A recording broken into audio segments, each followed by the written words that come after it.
Gute Woche and welcome to the Daily Tanya. We're going to learn the Tanya of today, the Shabbos, the 25th of Teves. It is a little longer than usual shir, so bear with me.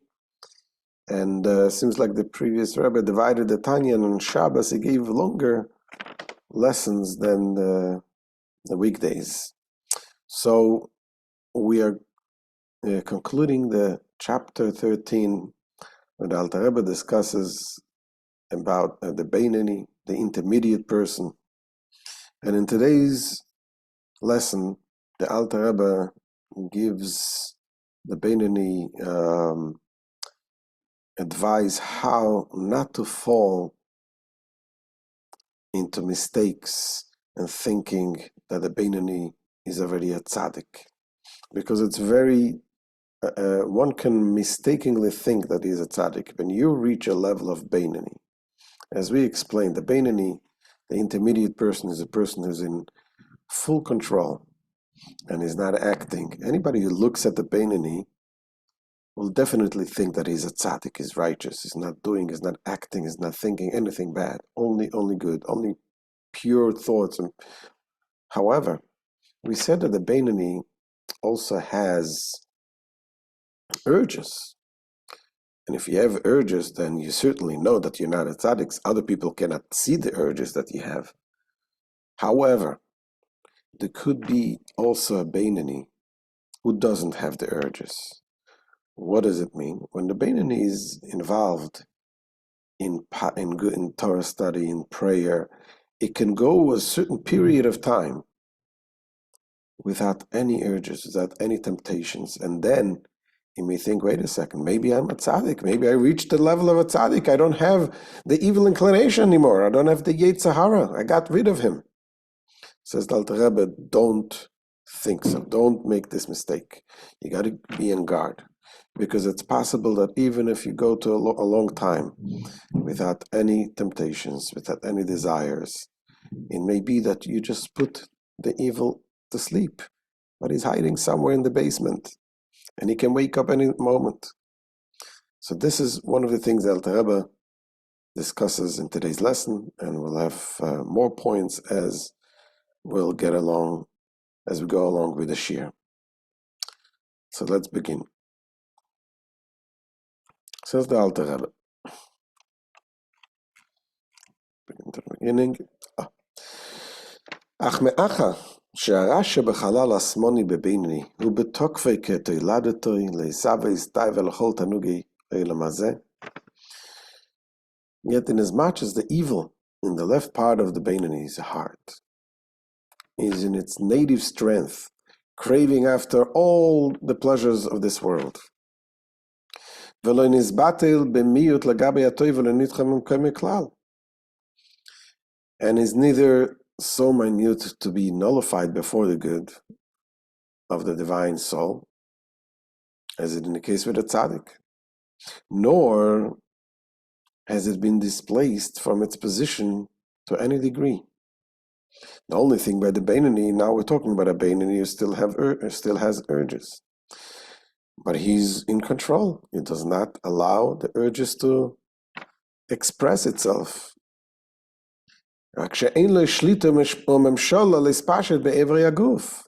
That merely lacks authority and power to become diffused throughout the limbs of the body, to cause them to speak or think evil. Nor is the evil's lack of ability attributed to the Beinoni's effort. For his evil, like that of the Rasha, retains its native strength to pervade the entire body. Rather, the evil is powerless. Why is he powerless? Because Hashem helps the Beinoni. Hashem helps him. Because the Holy One, blessed be He, who stands at the right hand of the poor man, helping him and irradiating his divine soul, so that it may be able to prevail over the evil. That is why, says the Alter Rebbe, the Beinoni is considered like a Russia. So this goes back to the beginning, the first chapter in the Tanya. The Alter Rebbe asked a question. One place it says that a person should consider himself like a Russia. In another place it says, Al te'i Rasha b'fnei atzmecha. Do not consider yourself a Russia. And it seems like a contradiction. And here the Alter Rebbe answers this question. And he says that when the statement that says you should consider yourself like a Russia doesn't mean you should consider yourself a Russia. A Russia is a wicked person. No.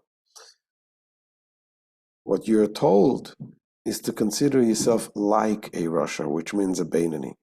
Why is the Beinani like a Russia? Because the Beinani still has the urges. He still has the potential to sin. And that's exactly the point of the statement. What our sages tell us, even if the entire world judging you basis, they see you act like a tzaddik and they convince you that you're a tzaddik, don't believe them. Consider yourself like you're a Russia, be on guard, and realize that any moment the Yetzer Hara can arise once again. That's what he says. L'chein nikra ke Rasha. Therefore, the Beinani is described as being ke Rasha, like a Russia, but not actually Russia.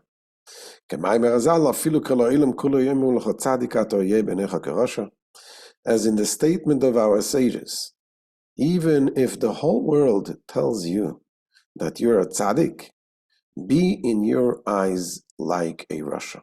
You should not regard himself as an actual Russia. For the Mishnah admonishes, be not wicked in your own estimation. Rather, one should consider oneself a Beinani.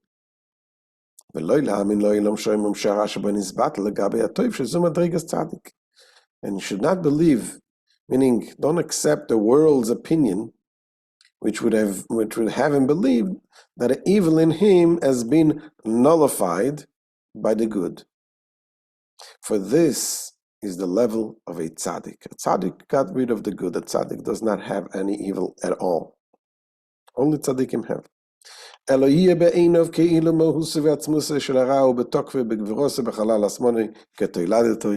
Instead, he should take the view that the essence and core of the evil is in its full native strength and might in the left part of his heart. Not having vanished or departed from him at all. Not only that, Alter Rebbe says, the mere fact that you are alive and you eat and you drink, that itself strengthens the animal soul within you. So, if anything, the Yetzer Hara only becomes stronger just by the mere fact that you eat and drink, and you're engaged in physical activities. So that makes the person vulnerable to the Yetzer Hara. On the contrary, with the passage of time, the evil has gained strength because he utilizes it, meaning the animal soul, considerably in eating and drinking and other mundane pursuit. Now, it doesn't mean that it's a bad thing to eat and drink. Of course, a person should always eat and drink. They got to be healthy. But the very fact that you're engaged in physical material things, you have to understand the reality that you become more coarse. Of course, if you work on yourself, refine yourself, eating with the right purpose, and a Beinani does eat for the right purpose, but even the very fact of eating and drinking, that's the reality that makes him coarse. Not only that, now the Alter Rebbe goes on to the next level of a Beinani. The Beinani that studies Torah day and night and is not engaged in anything else and he doesn't have any desires, still he should not fall into the trap of the Yetzer Hara, thinking that he's already a tzaddik.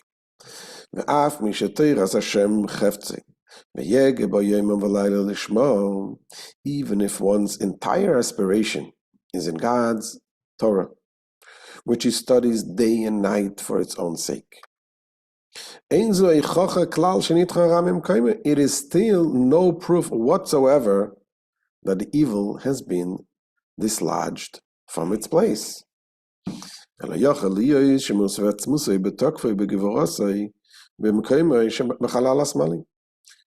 rather the essence and substance of the evil are in the full strength and might in its abode in the left part of the heart. The only thing that is changed is the garments.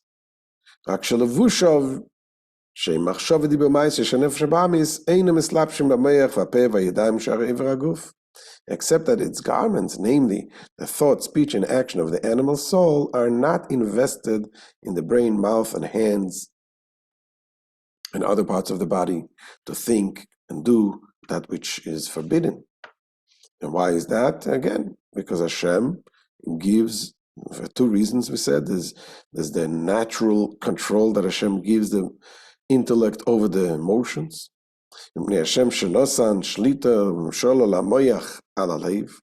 Because God has granted the mind supremacy and dominion over the heart.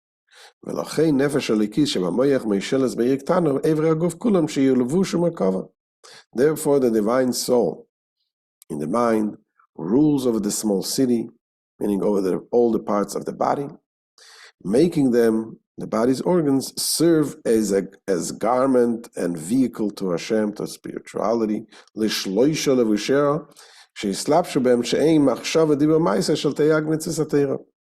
through which, to the three garments, its three garments, namely the thought, speech, and action of the Torah's 613 commandments, are expressed. They're clothed in them. That's that's the level, the degree of control that it has. But it doesn't mean that the essence of the godly soul has changed the essence of the animal soul. That doesn't happen by Beinani, only by a tzaddik. As the Alter Rebbe continues, אבל מהות ועצמוסו של נפש הליקיס, אין לו שליטה ממשלה על מהות ועצמוסו של נפש הבאמיס בבינני. However, in its essence and substance, the divine soul has no preponderance over the essence and substance of the animal soul in the case of a Beinani, except by special times, as we mentioned in the previous chapter, when during prayer, it could be the time when the Beinani feels the love and experiences the experience of a tzaddik.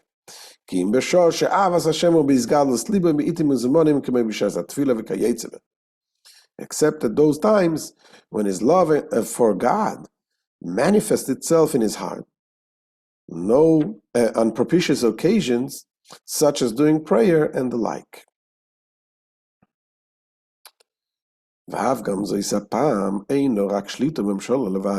Even then, during those times when the divine soul gains the upper hand over the animal soul, it is limited to the preponderance and dominion alone, meaning the divine soul succeeds in dominating the animal soul, not vanquishing it, in the sense of nullifying its essence.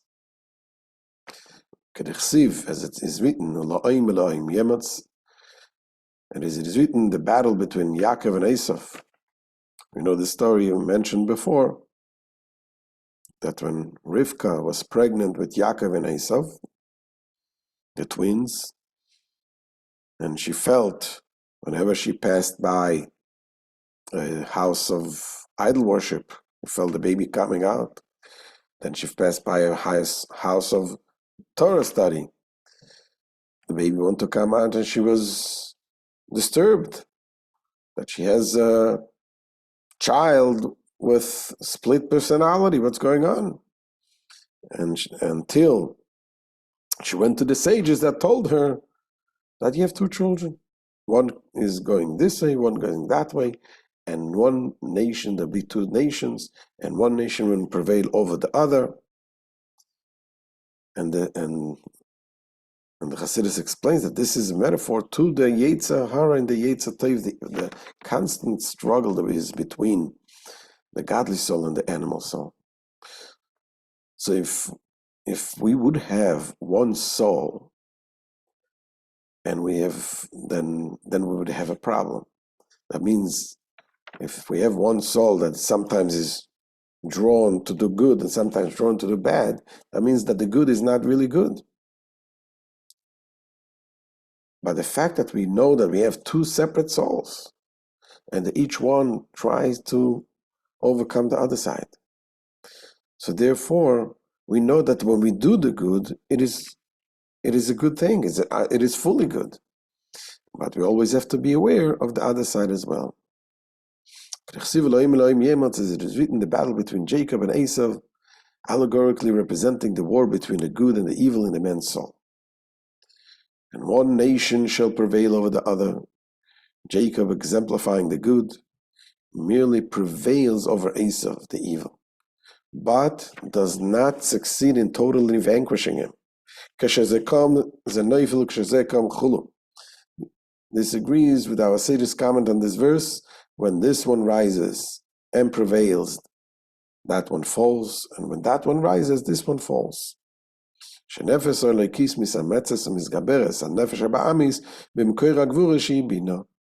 the divine soul gains strength and ascendancy over the animal soul in the source of strength, Gevura, which is understanding, the Bina.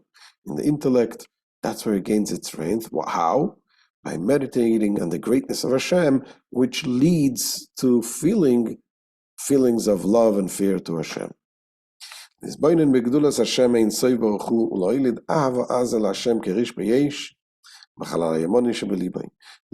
the divine soul gains strength over the animal soul during prayer, pondering on the greatness of God, the blessed Ein Sof, and thereby giving birth to intense and flaming love of God in the right part of his heart. And then, when the divine soul dominates the animal soul with its intense and revealed love of God, so the sitra acha, the evil of the animal soul in the left part of the heart, is subjugated. But it's not completely gone. But it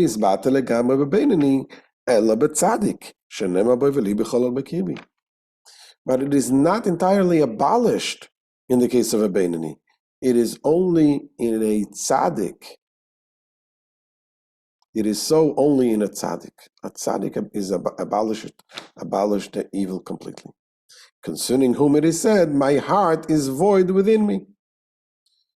The abode in the heart, usually occupied with the evil inclination, is void in the heart of a tzaddik.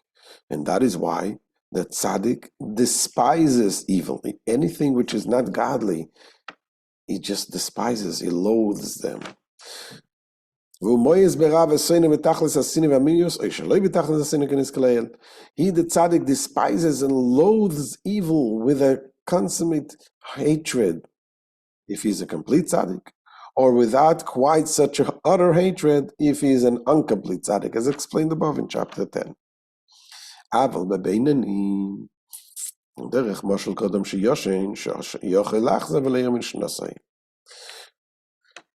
the above applies to a tzaddik, but in a Beinani, the evil merely lies dormant. As with a sleeping man, for example, who can awaken from his sleep at any time and reactivate its faculties. So is the evil in the Beinani dormant, as it were, in the left part of the heart, not functioning at all, not even desiring physical pleasures. When he prays, when he says Shema. Doing the recital of the Shema and Amida, when his heart is aglow with love of God, causing the evil of the animal soul to be dormant. But right after davening, it can wake up again. Therefore, after prayer, it can reawaken. And Alter Rebbe goes back again to another statement he said in the first chapter, where the Talmud says that there was a discussion between the great sage Rabbah. Rabbah said to his students, he told them, you want to see who is a Beinoni? Look at me, I am a Beinoni. His students disagreed. And the student told him, Rabbi told him, no, Rabbi, you're not a Beinoni, you're a tzaddik. And the question was, how could Rabbah mistakenly think that he's a Beinoni? And obviously this is you cannot say that he was just modest, he was humble, because that's not true humility. True humility is not a person who lies, says he's a Beinoni in the time that he knows that he's a tzaddik. But the fact was that Rabbah was a tzaddik. He didn't have any evil inclination, and he knew that. He knew that he didn't have any desires to do any bad. He was a tzaddik, he was a holy man. His student told him, if you're not a tzaddik, the world cannot exist. You're the greatest sage in the world. The world needs some tzaddikim in the world. You must be a tzaddik. So the question is, why would he think that he's a Beinoni? And here's the answer. The answer is because he thought that he's an intermediate person who keeps the evil subdued and dormant for the longest period of time. But maybe if he'll stop studying or he'll do something, he will not be in the prayer mode, the evil can wake up again. That's why he was able to make this mistake, to think that he's a Beinoni. That's what the Alter Rebbe continues. For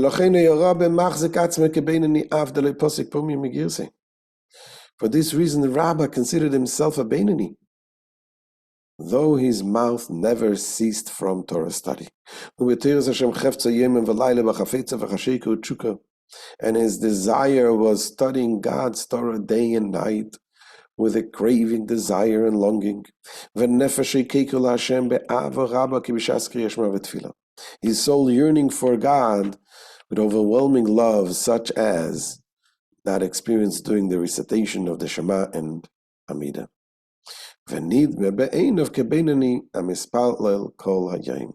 It was therefore possible for him to consider himself a Beinoni, because he appeared in his own eyes as a Beinoni who prays all day. Is indeed, our sages have said, would that a man pray the whole day long? It would be a beautiful thing if we can pray all day long. Yes, of course, we're busy, we have to work, we have to do this, but if we live our life like we're praying all day long, that's the ideal place where a person should be, connected with God, even when we work. So now, the Alter Rebbe is going to address another point. We know, serving God, we got to serve Hashem with truth. And what is truth? Truth is something that lasts, something that it's not temporary. Something is, if you have something which is not real, it's not only temporary, it's not really truth. An example is given when the river, a river that dries up even once in 7 years, it's called in Hebrew Nachal Achzav, meaning a lying river, meaning it's not a true river, it's not a true source of water. And the same thing is with everything. To say that I love Hashem, to say that I'm serving God in truth, it means that you're really serving God in truth. Something that you say, I'm serving God, now I'm in love with Hashem, but then tomorrow or after davening, the Yetzer Hara once again rises up and I have again desires to do bad. Is that considered true service of Hashem? And here comes the Alter Rebbe and says, yes. because truth can be truth in each level. If you maximize your level, the place where you are, you're being truthful with your own truth in the place, in the level that you are. Alter Rebbe says that can be considered truth, even though it's not the ultimate truth, because a tzaddik has the ultimate truth, where the evil is completely gone. But nevertheless, on the level of the Beinoni, it is considered truth. That's what Alter Rebbe says now.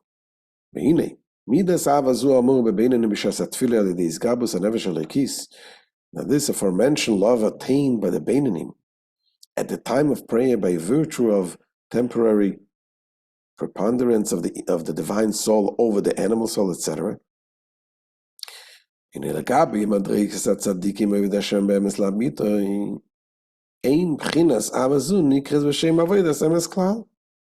When compared to the standards of tzaddikim, who serve God in perfect truth, in the truest manner of truth, so this love is not called true service at all. If you're talking about a tzaddik would have that love that a Beinoni has, that would not be considered a true love. Why? Since it passes and disappears after prayer.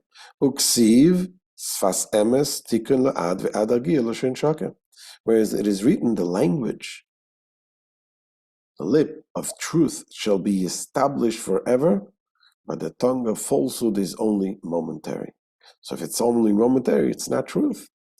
Nevertheless, says the Alter Rebbe, but the Beinoni, for him, it's considered truth because that's the maximum that he can reach. And his level, he's reached the peak of what he's able to do. And not only that, also because the Beinoni is able to constantly bring it up again. It constantly goes into the mode of prayer again. So it's not something that is gone.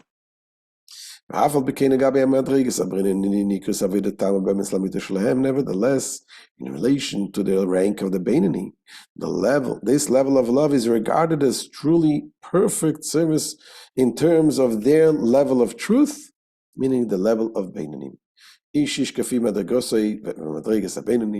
each man relative to his standing in the category of the Beinonim.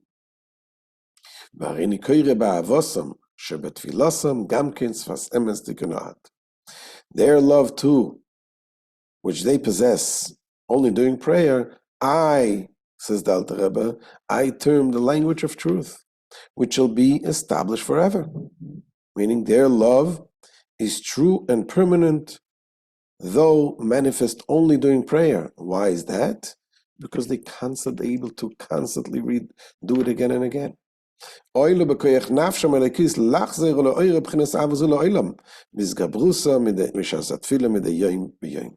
Since their divine soul has the power to reawaken this love constantly, whenever it gathers strength during prayer day after day, by means of spiritual preparation appropriate to each soul's quality and rank.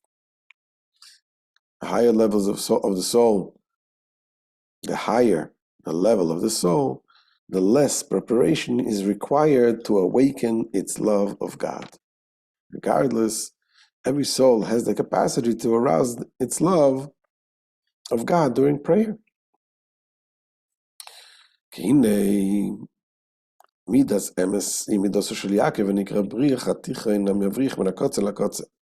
Truth is the attribute of Yaakov, attribute of Jacob.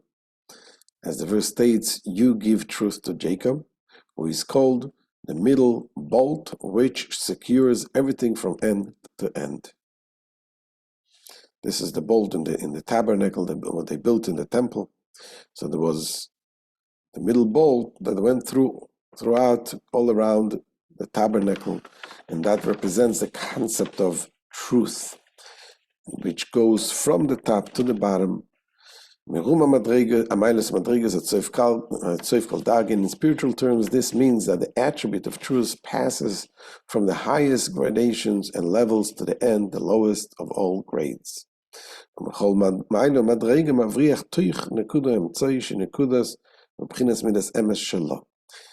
In each gradation and level, it passes through the central point of that particular level, which then becomes the point and quality, the standard of the level's attribute of truth.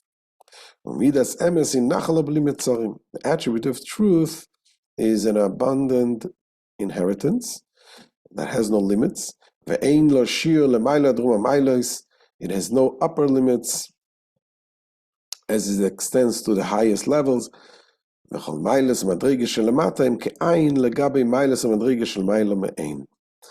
all lower gradations and levels are as nothing compared to those superior to them.